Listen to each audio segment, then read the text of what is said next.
Alright, I'm feeling good about this. So what if we got bamboozled last week? We're still in the playoff running. We still have a chance. We can do this. Hello, my name is Ogdoatic, and welcome to KCC Season 4, Week 9. We are fighting Coach Brett and the Richmond Code Talkers. And as you can see, not a bad loadout we're dealing with today. Virtual World is always deadly, dramatically paired with Mist Valley, perfect combo for Crystal Wing, which is what I should have done last season. E-Tail is a fun card. So let's get into the game plan, how we plan to combat these threats. First things first, the Ogdoatics. My idea is, how can I have pretty deadly boards of essentially of a microcosmos, sort of, not really, with only one negate? The answer? Just tribute their junk. Now, you may notice a glaring flaw, which I learned a bit too late. I'm running Lilith with only 2 traps. Yeah, this is why you read your cards, kids. Other than that, pretty good stuff here. And the side deck is Santa Claus, in case he has more than one negate deck. Field Barrier, because Layer of Darkness is not something I want to deal with. Prohibition, because Prohibition. Forbidden Apocrypha, because all of his decks focus on one extra deck type outside of Ancient Warriors somewhat. And Torrential Tribute, because Field Nukes are fun. Second deck, you already know, it's the same deck as usual. No more Token Collector, because there are no tokens here, mostly. Now, this deck does hate Forbidden Droplets, and this deck kind of does die to it. Same with Barlow Savage, but we have ways of dealing with that. We have some extenders, we have things to do. Plus, IDP completely destroys most decks. So I'm looking forward to bringing it to this duel. For our side deck, full Kaiju package, Skull Mice in case I wanted to do stuff, and again, the Forbidden Apocrypha. Finally, the Unchained is here. We're finally bringing back Pure Unchained after, week 3? I don't know. It's been a lot of weeks that I brought Pure Unchained, but we're bringing it back. With, of course, the full Kaiju package in tow, Prohibition, and Forbidden Apocrypha. Let's get into the games. So going into game 1, we are leading the Ogdoatics against the worst and best matchup for this deck, Gravekeepers. When your deck loves to leave the graveyard, having them be kept there is not good at all. But regardless, he's going to go first, activating Commandant, getting Necro Valley, and activating the Royal Tribute, making us pitch our whole monsters. Then potting of Duality for Awakening the Dragon, setting it, which makes it eventually pointless because I'm not going to Cosmic Cyclone it knowing it's there. Instead, we have to get rid of Necro Valley, summoning Haze, summoning Codal, and summoning Mocene. It's basically Beals, only can reduce monster attack to 0. Now, summoning Beals would have done the exact same thing here, but whatever, it's not really gonna matter.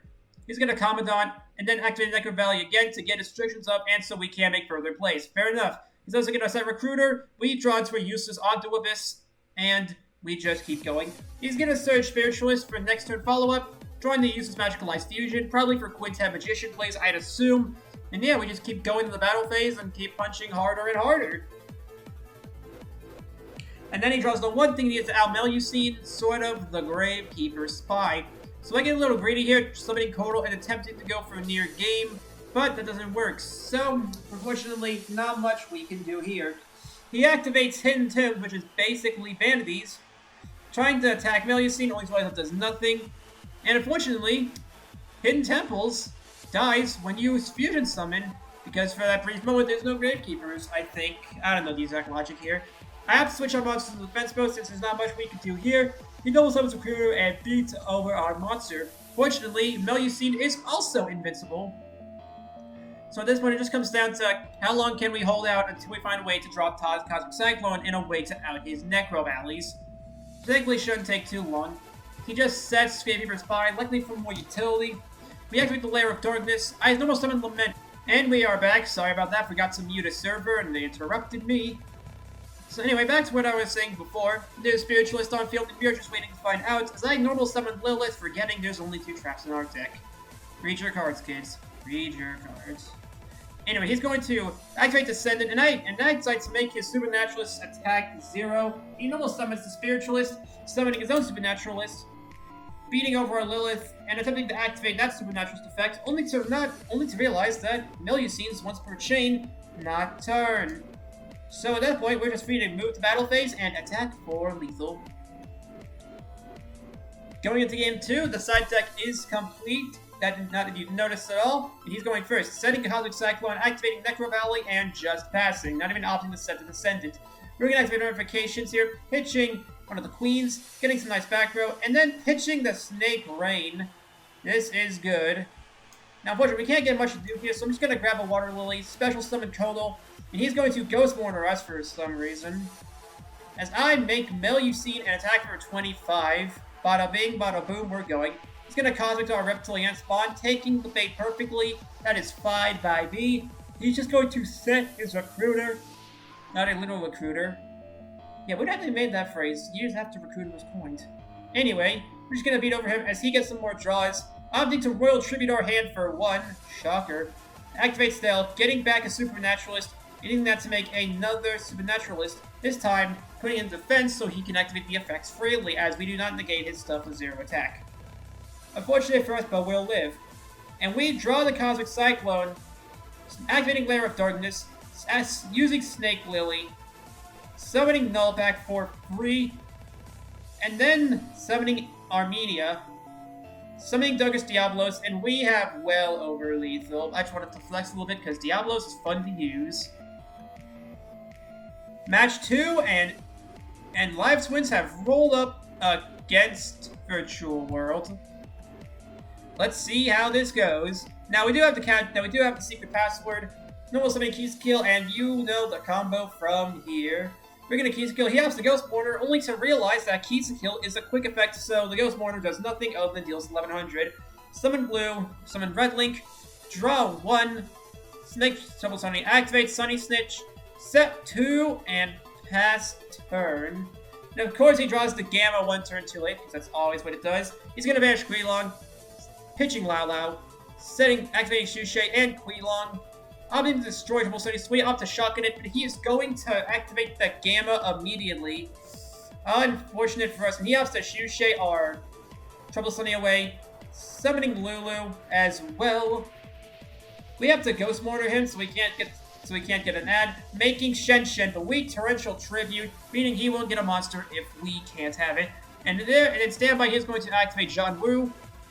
So we summon Lilla, and guess who has the combo again? Since he has no banish card, Shushay is offline right now. We have to pop the Shushay anyway, so we don't have to deal with it. Go to battle phase after making Trouble Sunny, and we activate the secret password in main phase 2 to get the Sunny Snitch, getting a blue to hand, setting 1, and passing. Pretty good so far. Unfortunately, he top decks a monster, and he tries to use some Quilong to stop us, so we have to shotgun our effects here. Now, we do still have a Torrential and a Ghost Mourner, plus we can do the combo once again as we start to eat his life points. We have to get rid of Shen here, but unfortunately, he has Lulu in hand, so he is more than free to start the combo off.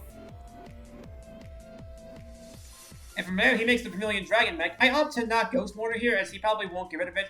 Now, it does get rid of our continuous spell, but we can live any hit, thankfully. He's not that deadly.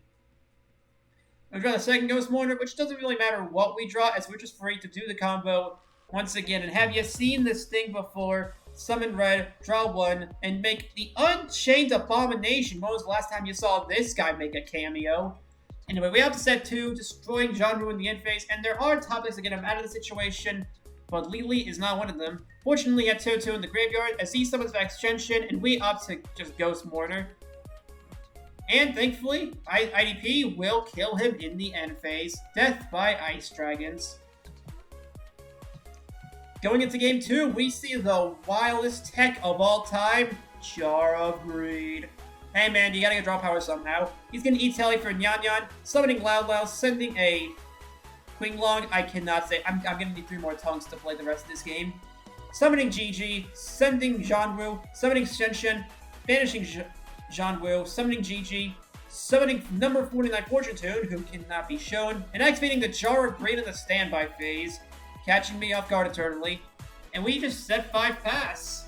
We could try doing the combo here, but with Shen on the field, there's not much really can do. I have the Storming Mirror Force here, so we can't do anything. He has to banish Quilong. Tribute summoning Tutu. Tribute summon Tutu. which when he saw him also was Lala sitting pretty long, and he actually makes Zolkin. You have to counter Cyclone the Jar of Breed here, because I don't want to deal with another Shen. And now, we're going to prevent Child's Crystal Wing, so we can just continue to make plays. Special Summon Lilla, and you know the combo from here.